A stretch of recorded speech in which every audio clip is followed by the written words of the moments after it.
the gold standard, the third installment of the series Culminating Experiences. Thank you for joining us. I'm going to relay 3 examples before we tie this lesson together, the gold standard. Number 1, take a gentleman or a lady in the military, going on a number of tours, boot camps, training, time away from loved ones, etc. You're experiencing and seeing things at such an intense level, emotionally, mentally, physically, that it is hard to process all that consistently. And you are so occupied in that experience stream, if you will, that there is not much time afforded to process mentally and then to start a conversation about those experiences. You might be able to keep a journal, a dialogue, talk among those who are going through the experience with you, but to the outside world is very minimal at the time in many circumstances. But if you take that lady, that gentleman, and after a couple of tours, let's just say a 20-year history, 40 years old, retires, suddenly they have the time to process mentally and to start a conversation about what they experienced emotionally, physically, mentally, and it becomes a talking point, a valued voice to someone else listening in, to their ears, to their heart. Take a second example, the Ritz-Carlton. I stayed downtown at the Ritz-Carlton in Denver, Colorado. It was amazing. Of course the newspaper was crisp. Of course the sheets were tight and clean.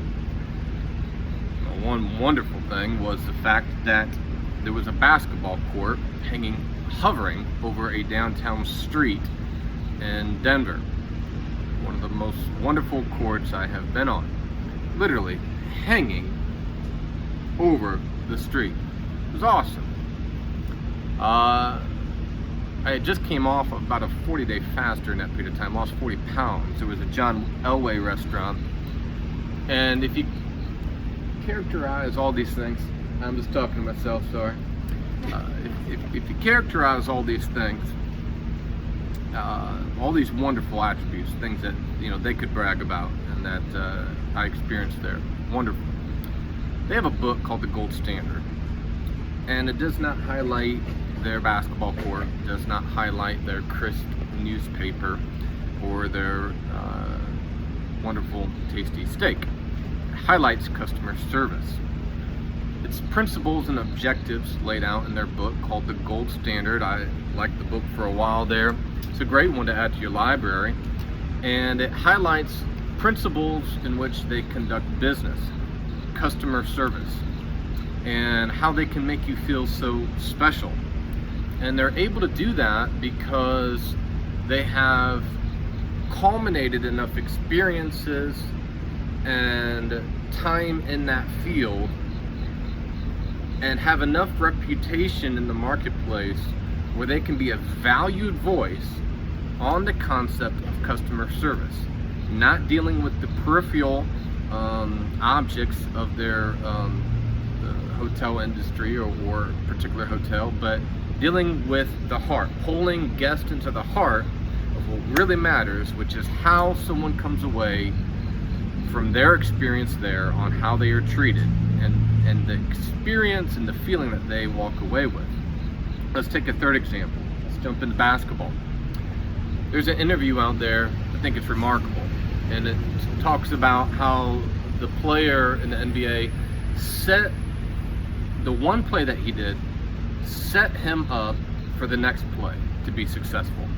He capitalized on one play, and now the enemy, the defense, if you will, it was able to allow him the creativity to capitalize on the next play because of the success of the first play. So here's the example. You're on a fast break going down the court, dribbling, and you stop, you pull up for a jumper, 3-point, you drain it, you capitalize on it. Now the defense has to respect that you can shoot the ball and that you have a confidence stream going right now. So now the next time, the very next play, you're going down the court and you stop at that same jumper spot, You give a little tug, and the defense is on pins and needles, scared out of their mind because they know they got to stop you. They know their coach wants you to be stopped. But all you got to do is sniff a little bit up like you're going to shoot, and boom, one hard dribble in, you got an easy 2-point basket now.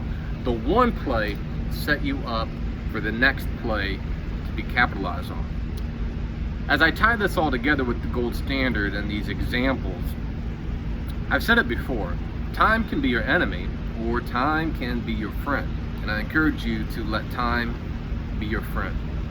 When you allow experiences, whether it's a 3-month window, a 1-year window, a 20-year career, or just a very short season in your life, when you allow yourself to experience that procedure, whether it's a successful experience, quote unquote, or whether you got fired from the job, something character. Still talking to myself. Hey, you gotta talk about it. Hey, so, or whether you let's say you characterize that as a failing experience. Let's say you didn't meet sales quota or objective or whatever. When you take your experiences and you don't allow those just to be in the trash can, whether they were good, bad, bitter, or sweet, beautiful or ugly, when you take those experiences and you give yourself a pat on the back and some time to process those things, you can allow yourself now to become a voice and utilize that subject matter to become an authority on it. So when you take the culminating experiences of, an intense period of your life, let's say the military, but not the military, and then you take, what really, really matters, which deals with the emotional, mental, how you are as a person, kind of tying in that Ritz Carlton examples, not dealing with the peripheral objects, but the inner portion of you. And then you relate that to execution and mission, like the basketball player, where you can learn to diversify your offerings, multiply your mission streams, where you can now brand yourself in different components in life that are important to you. And what happens is, going back to chapter 2, when you offer up these experiences, going back to the work of the pocket theory, the bitter and the sweet, etc., you get this culminating experience that comes out as gold. And so often we cut ourselves short and say, we're just bronze, maybe silver at best. But if you really look back at your experiences, I'm talking to some of you who've been through some horrible experiences, that has not been in vain. You have come out like gold. It takes pressure to make diamonds. And when you allow time to be your friend and you walk through those dark places of your life and you're able to pull that together, that becomes your brand. It's not the brand of yourself that, hey, I went through some dark days and I went through some lonely nights. No. That's not the end of the story. That was just part of one chapter. But when you allow some chapters to keep being riding on yourself, and then you pause and let those experiences culminate, that becomes a gold standard that you can now brand. And then that becomes part of your legacy that you give back. And someone may not listen to the podcast that you make or the book that you write today, but in 20 years they might. We've got to think of legacy as not just how many likes we get on Facebook. Legacy goes beyond our generation. It goes, I'm still affected by my great grandmother.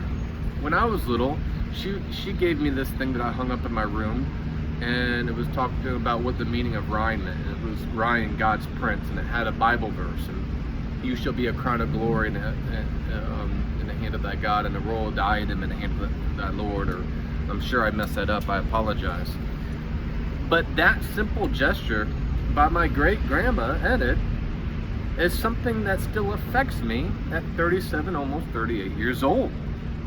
And so your legacies, your imprints that you give have such a long-lasting value So I just want to encourage you in this third installment that gold is being made in you. That gold is being made in you. You become multi-dimensional. You're not just someone who can pull up at 10 feet and drain a jumper, but now they respect your jumper. Now, if they come guard your jumper, boom, you can blow by them for an easier layup. Over time, you will find that life will become a little bit easier.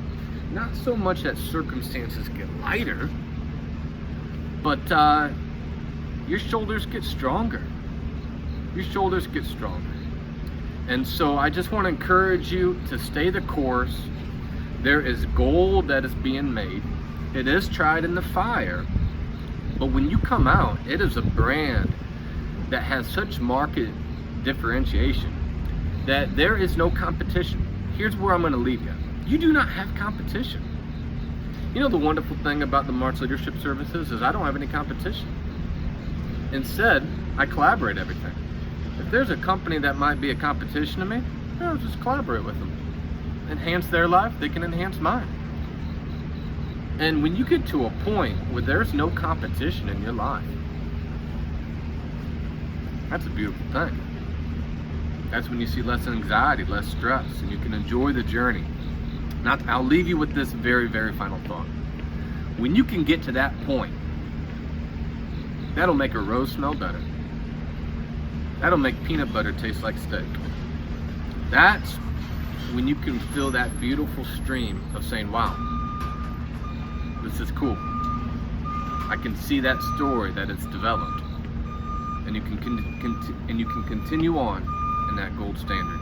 The MLS believes in you, and you're golden. And stay the course.